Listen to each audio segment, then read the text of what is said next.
Hi friends, welcome to my channel.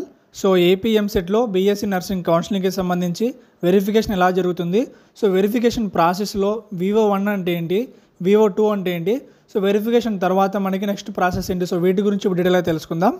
So వీడియోలోకి వెళ్ళే ముందు మన ఛానల్లో బీఎస్సీ నర్సింగ్ కౌన్సిలింగ్కి సంబంధించి ప్రతి అప్డేట్ కూడా పోస్ట్ చేయడం జరుగుతుంది, కాబట్టి తప్పకుండా సబ్స్క్రైబ్ చేసుకోండి. సబ్స్క్రైబ్ చేసుకుని గంట సింబల్ ఆన్ చేసుకోవడం మాత్రం మర్చిపోకండి. ఇంకా టాపిక్లోకి వెళ్తే, సో బీఎస్సీ నర్సింగ్కి సంబంధించి ఆటోమేటిక్గా ఆన్లైన్లో వెరిఫికేషన్ స్టార్ట్ చేశారనమాట. రిజిస్ట్రేషన్ టైంలో మీరు ఏ డాక్యుమెంట్స్ అయితే అప్లోడ్ చేశారో సో వాటికి సంబంధించి ఇప్పుడు వెరిఫికేషన్ స్టార్ట్ చేశారు. సో మీ అప్లికేషన్ అనేది వెరిఫై అయిందా లేదా ఎలా తెలుసుకోవాలంటే, సో మీరు సైట్లోకి వెళ్ళి మీరు లాగిన్ అయిన తర్వాత సో అక్కడ సో మీ అప్లికేషన్కి సంబంధించి మీకు స్టేటస్ కనిపిస్తుంది అనమాట. సో అక్కడ మీకు సో పేమెంట్ తర్వాత కింద చూసుకుంటే అప్లికేషన్ స్టేటస్ దగ్గర సో VO1 VO2 ఉంటుందన్నమాట.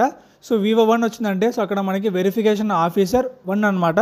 సో VO2 వచ్చిందంటే సో వెరిఫికేషన్ ఆఫీసర్ 2 అనమాట. సో VO1 అప్రూవ్డ్ తర్వాత మనకి VO2 అప్రూవల్ ఉంటుందన్నమాట. అంటే ఎలా అంటే, సో ముందుగా VO1 ఆఫీసర్ మన అప్లికేషన్ వెరిఫై చేస్తారు. సో ఆయన వెరిఫై చేసిన తర్వాత అందులో ఎలాంటి మిస్టేక్స్ లేవు అనుకుంటే అక్కడ మనకి VO1 అప్రూవ్ వస్తుంది అనమాట. సో VO1 తర్వాత మనకి VO2కి అయితే మళ్ళీ వెరిఫికేషన్ ఉంటుంది. సో VO2 మళ్ళీ మన అప్లికేషన్ మొత్తం చెక్ చేస్తారు. సో VO2 వచ్చేసి మన అప్లికేషన్ మొత్తం డాక్యుమెంట్స్ అన్ని చెక్ చేసి ఒకవేళ అన్ని కరెక్ట్గా ఉంటే సో VO2 అప్రూవ్ వస్తుంది అనమాట. సో మొత్తం మనకి వెరిఫికేషన్ ప్రాసెస్లో VO1 VO2 అని చెప్పేసి ఇద్దరు ఆఫీసర్లు ఉంటారంటే, so verification officer 1 verification officer 2 ఉంటారనమాట.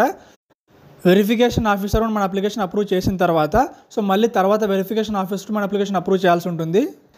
ఒకవేళ మీ అప్లికేషన్లో మిస్టేక్స్ ఉంటే సో అప్లికేషన్ స్టేటస్ దగ్గర సో VO1 ఒకవేళ VO1 మీ అప్లికేషన్లో మిస్టేక్స్ ఫైండ్ అవుట్ చేస్తే VO1 రీఅప్లోడ్ చెప్పేసి వస్తుంది అనమాట. ఒకవేళ VO2 మీ అప్లికేషన్లో మిస్టేక్స్ ఫైండ్ అవుట్ చేస్తే VO2 రీఅప్లోడ్ చెప్పేసి వస్తుంది అనమాట.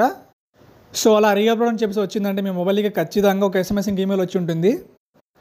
అలా వచ్చినప్పుడు మీరు ఖచ్చితంగా మీ డాక్యుమెంట్స్ తిరిగి రీఅప్లోడ్ చేయాల్సి ఉంటుంది. అలానే మిగతా వాళ్ళకి ఎవరికైనా వాళ్ళ అప్లికేషన్ స్టేటస్ దగ్గర సో VO2 అప్లోడ్ అని వచ్చిందంటే సో వాళ్ళ డాక్యుమెంట్స్ మొత్తం వెరిఫై చేసినట్టు.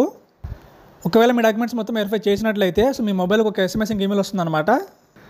మీ డాక్యుమెంట్స్ మొత్తం వెరిఫై అయిపోయినాయి, మీ అప్లికేషన్ మొత్తం వెరిఫై చేసినామని చెప్పేసి వాళ్ళు మీ మొబైల్కి ఒక SMS ఈమెయిల్ సెండ్ చేస్తారు. సో ఈ విధంగా మనకి బీఎస్సీ నర్సింగ్కి సంబంధించి వెరిఫికేషన్ ప్రాసెస్ జరుగుతుంది. సో బీఎస్సీ నర్సింగ్లో సో వెరిఫికేషన్ కోసం అని చెప్పేసి మీరు ఎక్కడ కూడా మీరు ఆఫ్లైన్కి వెళ్ళాల్సిన అవసరం లేదనమాట. మొత్తం వెరిఫికేషన్ అనేది మనకి ఆన్లైన్లో జరుగుతుంది. సో ఇంకా నెక్స్ట్ మనకి బీఎస్సీ నర్సింగ్కి సంబంధించి వెబ్ ఆప్షన్ వచ్చేసి మనకి నెక్స్ట్ మంత్లో స్టార్ట్ చేస్తారనమాట. అలానే ఈ గ్యాప్లో బీఎస్సీ నర్సింగ్కి సంబంధించి ఏ చిన్న అప్డేట్ వచ్చినా సరే మీకు వెంటనే మన ఛానల్లో పోస్ట్ చేస్తాను. సో ఇది ఫ్రెండ్స్ ఏపీ ఎంసెట్లో బీఎస్సీ నర్సింగ్ కౌన్సిలింగ్కి సంబంధించి వెరిఫికేషన్ సంబంధించి అప్డేట్ అనమాట.